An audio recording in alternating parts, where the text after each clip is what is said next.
Dati, ayaw ko talaga ng mga Iglesia ni Cristo. Para sa akin, palagi sila naninira sa mga Katoliko. Para bang gusto nila na ang Katoliko ay mga masamang tao. Pero ngayon, naiba ang tingin ko sa isang Iglesia ni Cristo. Kasi napamahal ko na sila at napahanga ninyo ako. Sa ginawa niyong tumatayo sa tama, walang kinakampihan kundi ang tama lang.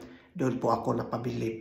Maaaring magkaiba tayo ng pananampalataya, pero napahanga ninyo ako. Mabuhay ang Iglesia ni Cristo sa pagtayo ng tama at lumalaban sa kamalian.